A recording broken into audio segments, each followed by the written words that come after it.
বাড়ি ভাড়া এবং চিকিৎসা ও উৎসব ভাতা বৃদ্ধির প্রজ্ঞাপন জারির দাবিতে জাতীয় প্রেস ক্লাবের সামনে অবস্থান কর্মসূচি পালন করছেন এমপিওভুক্ত শিক্ষক কর্মচারীরা। এ বিষয়ে আরও জানাতে যোগ দিচ্ছেন সহকর্মী শিকদার মেহেদী হাসান। মেহেদী, সকাল 10টা থেকেই কর্মসূচি পালন করছেন এমপিওভুক্ত শিক্ষকরা। তো তারা তো বলেছেন যে সন্ধ্যার মধ্যে প্রজ্ঞাপন যদি জারি না হয় তাহলে রাতেও তারা সড়কে অবস্থান করবেন। তাদের দাবি দেওয়ার বিষয়ে তারা কি বলছেন, আর সড়কে কি পরিমাণে ভোগান্তি সৃষ্টি হয়েছে? সকাল থেকে কিন্তু শুরু করে এখন পর্যন্ত তাদের যে কর্মসূচি সেই কর্মসূচি কিন্তু চলছে।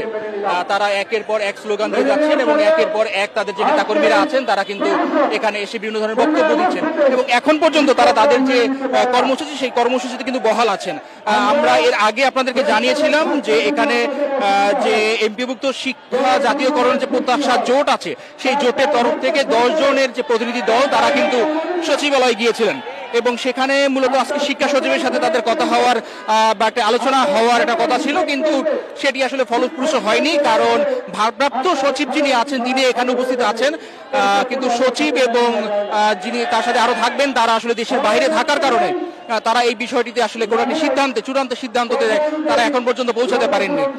কিন্তু এখানে প্রশাসনের পক্ষ থেকে তাদেরকে রিকোয়েস্ট করা হয়েছে যে যেহেতু এটি একটি ব্যস্ততম সড়ক, রাজধানীর এই জায়গাটিতে অবস্থান করার কারণে কিন্তু সেই সকাল 10টা থেকেই কিন্তু রীতিমতো এই সড়কটি একদম স্টাক হয়ে আছে, কোনো ধরনের কোনো যান চলাচল করতে পারছে না। সে কারণে তাদেরকে রিকোয়েস্ট করেছেন, তারা অনুরোধ জানিয়েছেন, জোর অনুরোধ জানিয়েছেন যাতে তারা এখানে আর অবস্থান না করেন।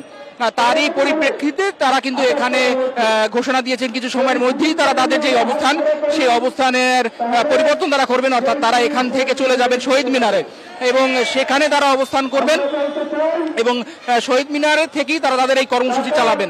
যতক্ষণ পর্যন্ত না তাদের এই দাবি দেওয়া আদায় হচ্ছে ততক্ষণ পর্যন্ত তারা শহীদ মিনার অবস্থান করবেন। এবং আপনাকে আমি আরও একটু জানিয়ে রাখি যে এমপিওভুক্ত শিক্ষা জাতীয়করণের যে প্রত্যাশী জোটের দোষের কিন্তু আগে 3টি দাবি ছিল, তার সাথে কিন্তু আরো একটি দাবি এখন যুক্ত হয়েছে, অর্থাৎ জাতীয়করণের যে দাবিটা সেই দাবিটাকে তারা সামনে নিয়ে এসেছেন এবং তাদের যে 20% তার বাড়ি ভাড়া সেটির দাবি তারা জোরভাবে দাবি জানিয়েছেন।